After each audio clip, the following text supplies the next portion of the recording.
Hello there and a very warm welcome to the program. I am Victor Matthias. Despite rising national income, hinged on crude oil revenues, and a newly rebased GDP that makes Nigerian economy the 26th largest in the world, global agencies claim that extreme poverty is still rampant in the country. One of such agencies is the World Bank. In a recent report, it says 1.2 billion people in the world are living in extreme penury. The report defines the dire condition as living below $1.25, that's about 194 naira per day, and lists 112 million of our 162 million population in that category. The federal government of Nigeria has, however, consistently disagreed with that assertion. Today on the program, I will be speaking with a host of Nigerians and an economic expert on the true state of things in the country. But before then, let's take a look at other social media trending topics. Kano Pillars. A lot of excitement followed the verification of the first Nigerian Premier League side, Kano Pillars, on Twitter. The northwestern side joined the network in 2012. World Cup. The World Cup continues to dominate the tweet world as the competition is coming to a close. At this moment, only the strong will survive the heats.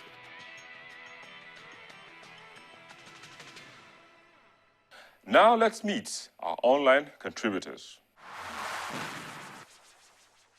Thousands of graduates are coming out from school, both people home and people abroad. So the number of jobs we have, the few jobs we have, is just meant for the few. I know what it is now for you to get a job in Nigeria. It's either you know someone in government or your father is a kind of big shot. In fact, before you graduate and before you like finish your youth service, you have a place to stay. Like one of my friends that just got back home, he's already working. I mean, so these issues, the job, if you take the percentage of job we have now and the number of people looking for it, is a peanut. And sometimes government policies doesn't help matters also. You see, they are not able to create a very good platform that will help the foreign, that will help at least the private sector to strive very well and at least to be able to employ more workers, just like what we have here in Malaysia. They have a very stable economy and they've made it in a way so that every year you see foreign investors coming into the country. You see foreign companies like Tesco, Josco, a lot of them, Bata, and these are some companies like, I know Bata we used to have Bata in Nigeria, but now we no longer have Bata over there again. I see these companies are going. We have people like these Leventi stores, and these are companies, Michelin. These are companies that have just folded up, and even NASCO. NASCO is no longer even functioning as before. So imagine when these companies are folding up gradually, you see, there's a lot of people are out there looking for a job. And when you don't have job to do, you become idle. And even if politicians can easily bribe you 1,000, 2,000. You see them flying Okadas. You can see what it means. This is something we see daily. I mean, at least 2015 is almost approaching, and you will see a lot of these things. You see them, even some of them die in the process of campaign because of 1 or 2,000. See, these are the impact of poverty. It's not about we not having a government that can think. It's about there is no government at all, which is a systemic problem. And in the system analysis and framework, you look at an input-output mechanism. You look at 1 + 1 = 2. We have a 1, but we don't have the other 1. We need to make it 2. So we got youths, we got structures that the youth can build on to make their lives better, but we don't have a machinery that can transform those structures into reality. And it's not a problem that just started yesterday. It's a problem that started from 1960, when that entity called Nigeria officially came into existence. In fact, 1966 precisely, when we had the first coup, things went haywire. There was a civil war that distorted the economic settings that Nigeria had coming from independence. And then there was a Shagari regime that messed up everything. And then the structural adjustment program came during Babangida's era, and that further destroyed what would have left as leftovers for the country. So we didn't have a system that could cater for our youth or for the population that was growing. 1. 2, we had a leadership that preferred to identify Nigerians not as Nigerians, but from where they came from the north, from the south, from the east, from the west. 3, we had a constitution which is so seriously faulty, so much so that it recognizes quota system as part of what is right and what is not right, and who gets what, and how people get it in Nigeria. Those factors combined, the systemic issue, personalized elites and followership, our constitution, which is defective, massive corruption in all, spectrums of government, led us to where we are now. So this poverty crisis we are talking about are byproducts of inequality. We are naturally blessed in every part of the country, every part, but we just want to follow the easiest means of getting money. That is giving some money to some foreign companies to come and exploit our oil. Then we all just sit down and wait for mountain to collect allocation from the federal government and share it all. That is the problem we have. Nigeria is not poor. We have all it takes to compete with any country in the world. There may be some elements of exaggeration in it, but trust me, I strongly believe out of the 160 or 70 million Nigerians we have, well over 50-55% of Nigerians are poor. And if you have that, at least 80 million Nigerians are poor. And that's, by all intent and purpose, for a country as rich as Nigeria, is a sad commentary on our state of being as a nation. And I think it's systemic anchored on problem of leadership that we have had over the years. The fact that we don't have any manufacturing base and therefore cannot employ our people to produce the things that we need. If you start from the fact that we are totally and completely dependent on imports, then all this talk about Nigeria being the 26th largest economy, blah, blah, blah, doesn't make any sense.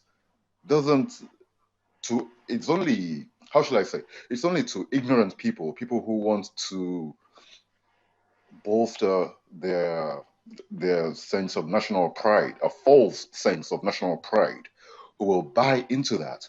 But anyone with common sense knows that the Nigerian economy is a moribund economy, is a dead economy.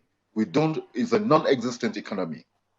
It is an economy that is totally dependent on imports. The clothes we wear, even the Ankara we wear, is imported. The food we eat is imported. The cars we drive are imported. The petrol we use to run those cars are imported. Everything about Nigeria, in terms of the goods and services that are necessary to run the country, are imported. Now, if you start from that, that shows you that we are a dependent, a hijacked economy.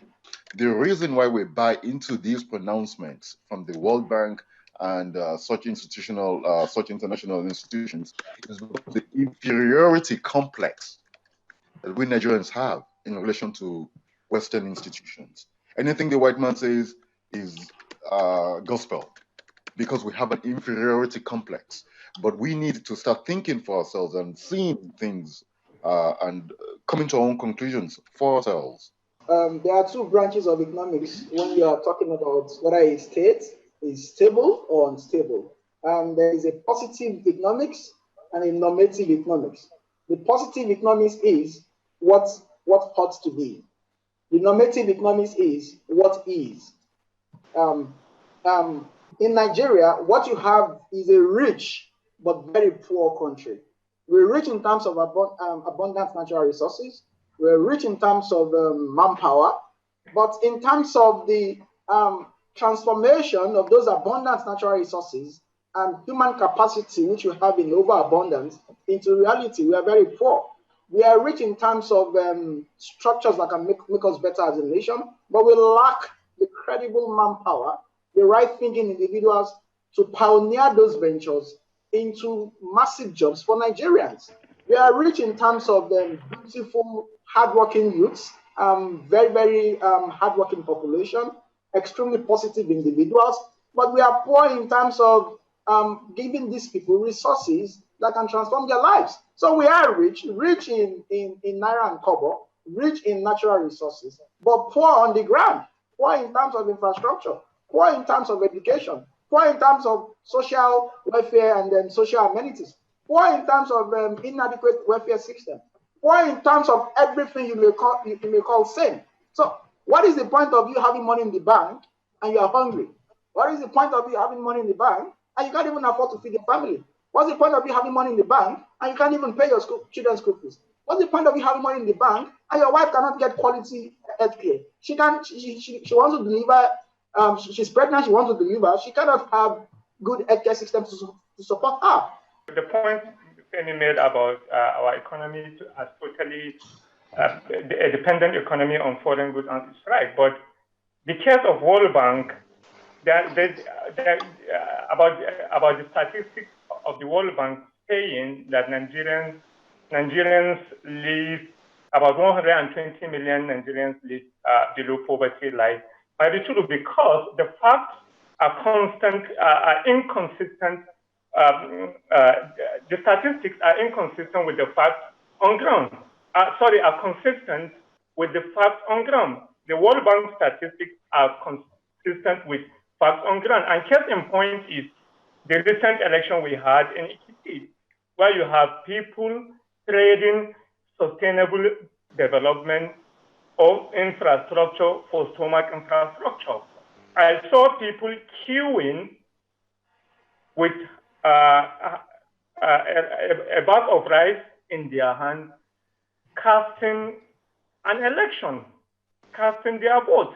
So that tells you the level of poverty we have in Nigeria. If people can mortgage their future for a bag of rice, I mean, that alone validates the World Bank statistics of about 120 million Nigerians living below poverty line, because there is if we are not poor as a nation, there is no way Nigerians will queue with a bag of rice and casting their vote for the sake of bag of rice, not for credibility of a candidate or what a candidate offers as his manifesto or anything. So I think the facts are okay, in my own opinion, from what you can see on ground in Nigeria. Nigeria has a population of, let's say, officially 160 million people. The government itself has come out to say 40% of Nigerians are poor and are unemployed. So if you take 40% out of 160 million people, you have at least 60 million out of the 140 million unemployed. Then you have under 80 million people, that another how many?